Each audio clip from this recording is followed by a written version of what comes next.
नमस्कार।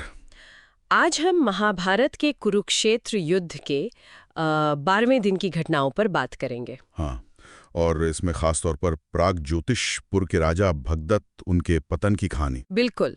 लेकिन इस पर आए उससे पहले मुझे वो धृतराष्ट्र की चिंता याद आ रही है जो उन्होंने संजय से कही थी। ओ हाँ, वो कृष्ण और अर्जुन को लेकर उनका डर कि भाई इनको कोई हरा ही नहीं सकता। हाँ, मतलब कृष्ण के बचपन के वो सारे कारनामे, पूतना, कंसवध और फिर कितने राज्य जीते उन्होंने, वो सब याद करके वो डरे हुए थे। और ये डर सिर्फ सैन्य शक्ति का नहीं था, है ना? ऐसा लगता है कौरवों को कि ये कोई देवीय शक्ति है जिससे वो लड़ रहे हैं। सही कहा, एक अलौकिक हस्तक्षेप का एहसास था उन्हें। तो खैर, 12वें दिन द्रोणाचार्य ने सेना सजाई गरुड़ व्यूह में। हाँ, गरुड़ पक्षी के आकार का काफी जटिल व्यूह रचना थी। द्रोण खुद चोंच की जगह पर थे। और पांडवों ने उसका जवाब दिया अर्धचंद्र व्यूह से। लेकिन एक और बात हुई, वो संशप्तक। हाँ, उन्होंने तो अलग ही कसम खा ली थी, या अर्जुन को मारेंगे या खुद मरेंगे। सीधी चुनौती। तो दिन शुरू होते ही अर्जुन का सामना पहले इन्हीं से हुआ। अर्जुन ने कृष्ण से कहा भी, देखिए ये मरने जा रहे हैं और कैसे खुश हैं। अजीब बात थी। फिर अर्जुन ने पहले अपना देवदत्त शंख बजाया उन्हें डराने के लिए, और फिर चलाया त्वष्टास्त्र। अच्छा, त्वष्टास्त्र, ये बड़ा दिलचस्प प्रयोग था। हाँ, उसने ऐसा भ्रम पैदा किया कि कई सारे कृष्ण और अर्जुन दिखने लगे और संशप्तक आपस में ही लड़ने लगे। सोचे, अपनी ही सेना में मार काट, ये दिखाता है कि युद्ध सिर्फ हथियार का नहीं, मनोविज्ञान का भी था। भ्रम कितना घातक हो सकता है। बिल्कुल। जब भ्रम टूटा तब अर्जुन ने वायुव्य अस्त्र से उनका संहार किया। अच्छा, दूसरी तरफ क्या चल रहा था? द्रोण युधिष्ठिर को पकड़ने की फिराक में थे। हाँ, उनका मुख्य लक्ष्य तो वही था।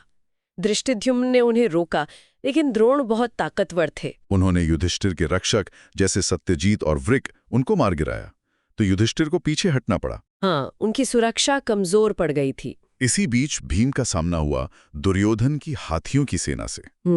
भीम ने तो खैर कई हाथी मार डाले। भीम का बल तो अतुलनीय था ही। लेकिन तभी मैदान में आए राजा भगदत्त अपने हाथी सुप्रतीक पर, और वो हाथी लगभग अजेय माना जाता था। हाँ, सुप्रतीक उस युद्ध का एक तरह का, क्या कहें, स्पेशल वेपन जैसा था।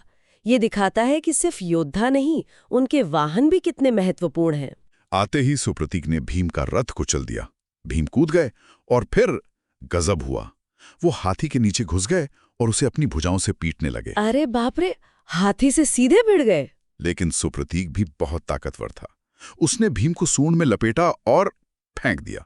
भीम ने फिर हाथी के नीचे छिपकर जान बचाई। मुश्किल स्थिति थी भीम के लिए। हाँ, फिर दशाण राजा ने अपने हाथी से मदद करनी चाहिए, पर सुप्रतीक ने उसे और राजा दोनों को मार डाला। ओहो, तो भगदत्त और सुप्रतीक तो कहर बरपा रहे थे।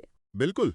फिर उन्होंने सात्यकी का रथ तोड़ा, युयुत्सु के घोड़े कुचले, पांडव सेना में भगदड़ मच गई। जाहिर सी बात है, इतना विनाश देखकर तो कोई भी घबरा जाएगा। हाँ, ये सब देखकर अर्जुन ने कृष्ण से कहा कि अब भगदत्त की तरफ चलना ही होगा। लेकिन रास्ते में फिर संशप्तक आ गए। वो तो पीछा छोड़ ही नहीं रहे थे। पर कृष्ण ने बड़ी कुशलता दिखाई। रथ को पहले उनकी तरफ मोड़ा, अर्जुन ने उनसे निपटा और फिर सीधा भगदत्त की ओर बढ़ गए। क्या कमाल के सारथी थे कृष्ण, युद्ध के बीच भी इतनी स्पष्टता। फिर हुआ अर्जुन और भगदत्त का आमना सामना, भयंकर युद्ध। भगदत्त ने कृष्ण पर भी तीर चलाए। कृष्ण पर? हाँ, और फिर भगदत्त ने वो अस्त्र चलाया, वैष्णवास्त्र, अमोघ अस्त्र जिसका वार खाली नहीं जाता। वैष्णवास्त्र? तब तो अर्जुन के लिए बड़ा संकट आ गया था। हाँ, सब देख रहे थे। लेकिन तभी कृष्ण रथ पर आगे आ गए और उस अस्त्र को अपनी छाती पर ले लिया। क्या? अपनी छाती पर? हाँ, और वो अस्त्र सीधा उनके गले में पड़ी वैजयंती माला में बदल गया, जैसे फूलों की माला हो। अच्छा, तो ये अस्त्र मूलतः कृष्ण का ही था। नरकासुर के बाद ये भगदत्त को मिला। हाँ। और कृष्ण ने कहा, अब ये अस्त्र इसके पास नहीं रहा, अब तुम इसे मार सकते हो। यानी कृष्ण ने न सिर्फ अर्जुन को बचाया, बल्कि उस अस्त्र को एक तरह से न्यूट्रलाइज कर दिया, भगदत्त की सबसे बड़ी शक्ति छीन ली। बिल्कुल। कृष्ण की बात सुनकर अर्जुन ने पहले एक खास बाण से सुप्रतीक हाथी के मस्तक के कवच को भेद दिया। वो गिर पड़ा। हाँ, और फिर एक अर्धचंद्राकार बाण सीधा भगदत्त की छाती में मारा और उनकी मृत्यु हो गई। अर्जुन ने फिर रथ से उतरकर उन्हें प्रणाम भी किया। वीर योद्धा थे आखिर। सम्मान तो बनता था। भगदत्त बहुत वीर थे, इसमें कोई शक नहीं। भगदत्त के बाद भी युद्ध रुका नहीं। अर्जुन ने फिर शकुनी के भाइयों वृषक और अचल उनको मारा। शकुनी ने कुछ मायावी हमले किए, पर अर्जुन ने वो भी विफल कर दिए। अर्जुन का पराक्रम भी चरम पर था उस दिन। हाँ, दिन ढलने तक बहुत घमासान लड़ाई चली। फिर सूर्यास्त पर युद्ध रुका। तो ये था 12वां दिन, काफी घटनापूर्ण रहा। हाँ, तो ये थी कुरुक्षेत्र के 12वें दिन की कहानी। एक ऐसा दिन जब भगदत्त जैसे महारथी गिरे और कृष्ण का सीधा हस्तक्षेप देखने को मिला।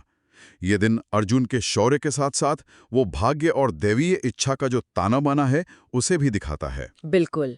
और ये सोचने पर मजबूर करता है कि महाभारत की घटनाओं में ये संतुलन कितना नाजुक था।